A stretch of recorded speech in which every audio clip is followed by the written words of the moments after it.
Today is Wednesday, July 9th. We'll update you on President Trump's efforts to reshape the federal government as another Supreme Court ruling gives him the go-ahead.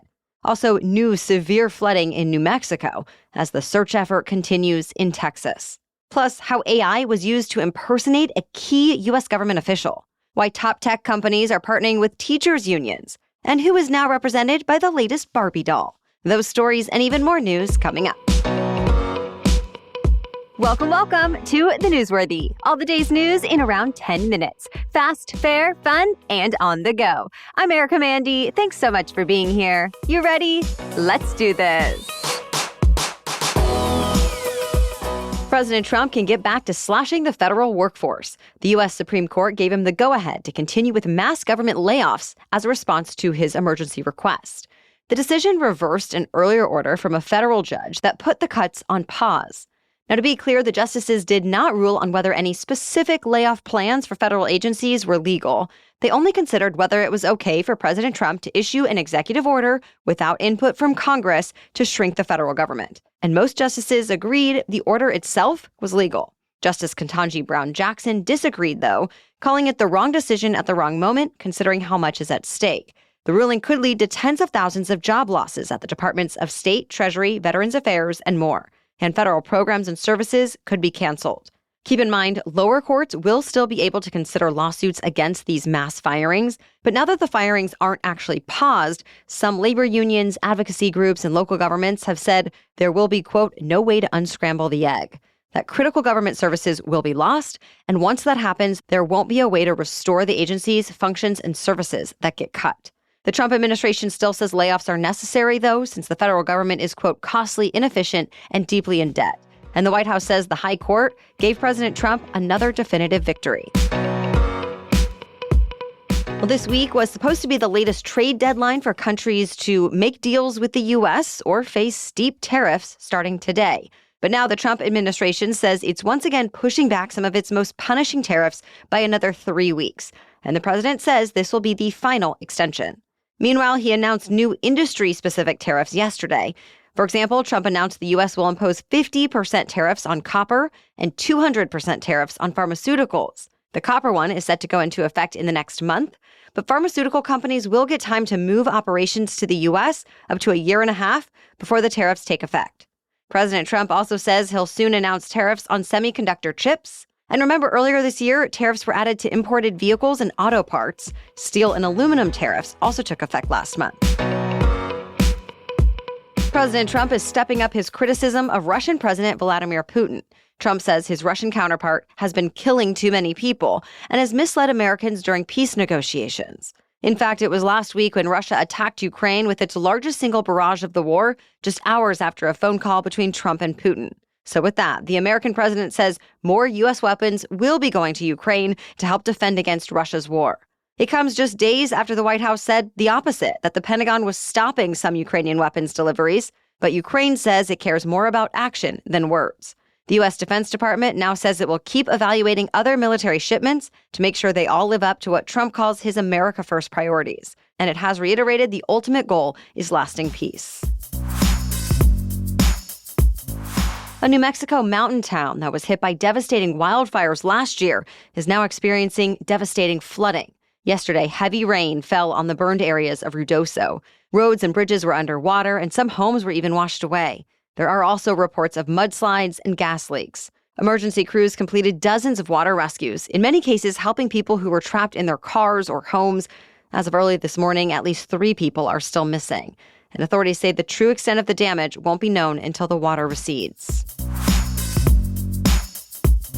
Search operations in Texas are now entering the 6th day. And sadly, it's now been 4 days since anyone has been found alive. At last check, 111 people have been confirmed dead. Even more are still missing. But no matter what, rescuers say the goal is the same, to bring some kind of answers to families missing their loved ones. Crews are going out in airboats, helicopters, and on horseback as part of one of the largest search operations in Texas history. Texas Governor Greg Abbott toured the damage by helicopter yesterday and confirmed resources will stay out until the job is finished. First responders and volunteers have come in from all over the U.S. and Mexico to help go through all the debris layer by layer. Health Secretary Robert F. Kennedy Jr. also declared the impacted areas as a public health emergency, meaning more resources are going to Americans impacted. The CDC has ended its emergency response for H5N1 bird flu. The health department says it's no longer necessary since infections in animals are going down, and there hasn't been a human case reported since February. All in all, there were 70 bird flu cases reported in humans, but no known infections spreading between humans, only from animals. And most people recovered. The emergency was declared last year and allowed for extra support like staffing for the response. Now, by ending this emergency, experts say there's a chance some milder cases might go undetected, but it's still unlikely any serious cases will get missed. Plus, the CDC says it will keep monitoring the situation and scale up activities again if needed. More news still coming up, but first, thanks to our sponsor, Wix.com. Have you ever used a website platform and given up because you couldn't get the site to look how you wanted? Some platforms have very strict templates where you can't break the mold, quite literally, and it can be really frustrating. But Wix.com gives you the freedom to build exactly the site you want for any business idea. And yet, it's still just drag and drop, super easy and simple, no coding required. And you're not having to figure it out all yourself either. Wix does offer over 2,000 designer-made templates, but from there, they are fully customizable and they come with out-of-the-box business functionality. If you're looking to sell products or services, schedule appointments, and more, Wix.com has you covered with built-in solutions, no add-ons required.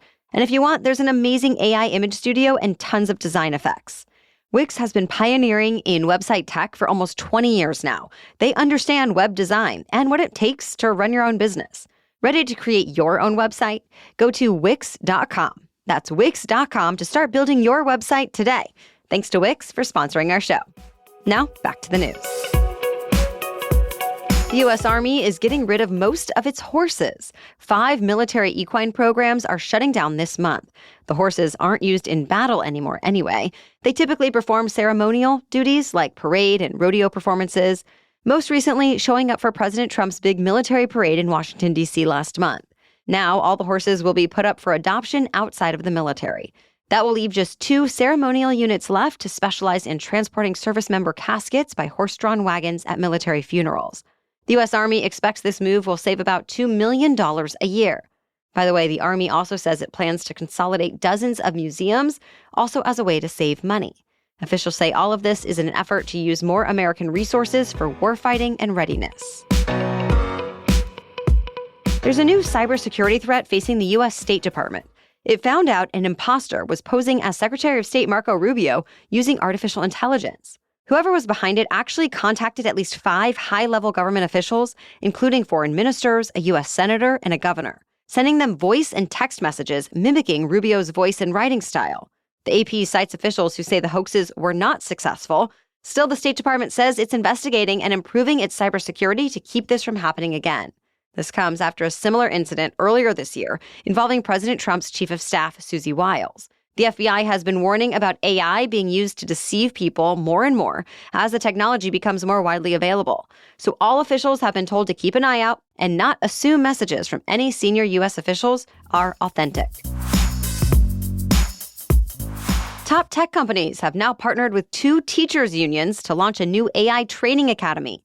It will include workshops, online courses, and in-person trainings starting this fall. The $23 million initiative is backed by Microsoft, OpenAI, Anthropic, the National American Federation of Teachers, and the New York-based United Federation of Teachers.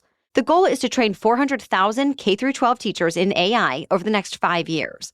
But the virtual training will actually be offered for free to nearly 2 million union members. It comes as schools, teachers, and parents consider if and how AI should be used in the classroom. At this point, some schools have banned AI, while others have embraced it. Now, this new academy hopes to create a national model for how schools and teachers can integrate the new tech into the curriculum and teaching process, both safely and ethically. At first, the training academy will start in New York City, but the plan is to set up more hubs all around the U.S., set to open in 2030. Amazon Prime Day sales got off to a slow start yesterday. Momentum Commerce says in the first 4 hours of the event, sales were down almost 14% as compared to the start of last year's sale. That said, it's tough to compare since this year's sale is twice as long, and it's possible shoppers are holding out in hopes of steeper discounts as the week goes on.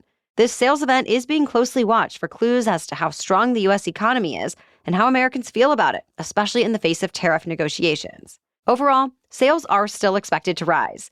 Adobe Analytics predicts online spending will surge by almost $24 billion across the U.S. this week, not just because of Amazon, but also competing sales, offering big discounts on back-to-school gear, clothing, electronics, and more.